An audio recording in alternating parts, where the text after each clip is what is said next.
Good morning. It's Pastor Ray. It's great to see you on our check-in on Monday morning. I hope you're well, and I'm glad you're joining us today. I'm in the small kitchen of our church, a small kitchen that does big things here, not only at our church, but within our community and beyond. Always very thankful for the work that happens here. I'm standing here this morning because we're getting ready for another special faith mission opportunity to feed people. So the food is here in just about an hour. Some people will be here to prepare the meal here in this place and in this place only, then to be delivered later today to Faith Mission, where the staff will then dispense the food. Today's even a little more different because the ladies down in Faith Mission in that area need some food as well, so we have to make things happen a little bit earlier than normal. So we'll be taking care of those things today. That's today, Faith Mission. Then Saturday, we're moving this whole process down to St. Matthew's, our second campus, where we'll be providing meals in that community. The need is great there as well. And so we already have, I think, 30 people signed up for free dinners that will be passed out through our safe kitchen in St. Matthew's. We got to kind of go up some steps and out the door, but we'll make all that happen with some young legs, I hope, young feet, able and fit people able to do that. But nonetheless, it's going to happen. We're going to be feeding people. That's the most important thing. So that's happening a lot. I did want to bring this up, though, because this happened to my wife as she was buying some food for Faith Mission. She was buying some ground beef, and she was buying a lot. And in this day and age, some people and some stores have policies about what they perceive to be hoarding. And I completely understand that. We should not be hoarding food. No one should be hoarding food. We share equally alike. For people who are trying to buy food for a larger purpose, that can sometimes be a stumbling block. And Val had to try to explain that this was for the church. Well, maybe a lot of people try to say that it's for the church when maybe it's not for the church. This is a long way of saying that you may come on occasion into some conflict about how much you're buying for a particular cause for church.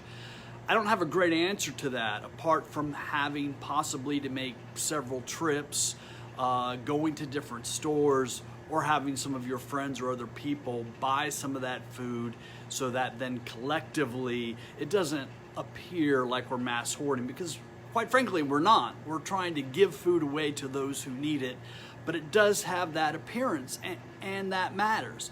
Like the appearance of, I don't know, people storming a state house with AK whatever guns. That makes an impression, and people start thinking about things. That's an extreme example, right? That situation that happened in Michigan, tragic situation, by the way. But when it comes to food purchases, we just want to make sure we're sending the right impression. We are doing it for the right reasons. We just want to make sure people don't think we're hoarding, because we're not, and we're just trying to do the right thing. So that was a little aside when it comes to food. We have a reminder that the Bible Project, this website that I continue to push because they're coming out with some really good stuff pretty much on a weekly basis. Their theme this week is justice. And I watched the video, this episode just before this broadcast, and it's very good. Especially good for, I would say, junior high, high school, and young adults. And adults as well. Maybe not so much for the younger kids, because it's talking about justice issues and righteousness and things like that. But it does speak clearly to the issues of justice in our society. It's something I think we could all use a reminder lesson about. So check that out, the Bible Project online. This episode is called Justice. I'm also noticing through my emails and other contacts throughout this week and weekend, people really taking time, because that's what we have a lot of right now. Taking time to think of different ministries they want to be a part of when we can kind of get back to normal. So I'm hearing just wonderful folk digging deeply into their souls, their hearts, their minds, thinking about the ways that God has gifted them to say, when this is over, how can I better serve? How can I be more effective in my ministry? Thanks for taking time to think about that and seeing how God can use you and the gifts that you have. On a lighter note, we have birthdays today. This is going to be something I'm going to try to do more often. Is you have a birthday, I want to have a little shout out to you as a member. So Madeline DeRoche, Wendy Hastings, and Grace Monhemius all have birthdays today. So happy birthday. Birthdays are odd, anniversaries are odd. A lot of things are odd right now. But have the best birthday you can have around the people that you can be around, and hopefully some contacts with others as well. So happy birthday to those folk. I'm going to end with prayer. Before that, though, a reminder that the ELCA website, the Evangelical Lutheran Church in America, which is our denomination that we're a part of, has a presiding bishop, if you're not aware of that. Our presiding bishop is Elizabeth Eaton. She's excellent, and she puts out a weekly video message kind of like this, but much more professional than this is. But she speaks very clearly and eloquently about a variety of different issues which she has the authority to speak to as the presiding bishop of the ELCA. That allows her also to have certain contacts with other national churches, the CDC, etc. So if you have some extra time, you want to get some more information and see somebody else besides my face, Elizabeth Eaton, the presiding bishop of the ELCA, is a great person to listen to. She has great advice, and she's just a wise faith leader. So I encourage you to take part in that. Having said all those things, here in the kitchen, we're going to have a word of prayer. I could say good bread, good meat, good gosh, let's eat and call it a day, but let's have a word of prayer. The Lord be with you.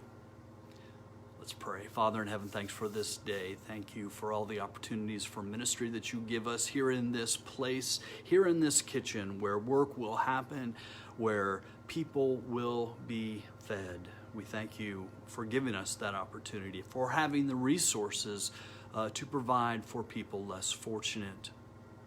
We also pray for people in our community to continue to make good decisions about social distancing, and as much as we want to get out and reopen everything and make things the way they used to be, in our heart of hearts we know it's probably not going to happen right away. So help us to be patient.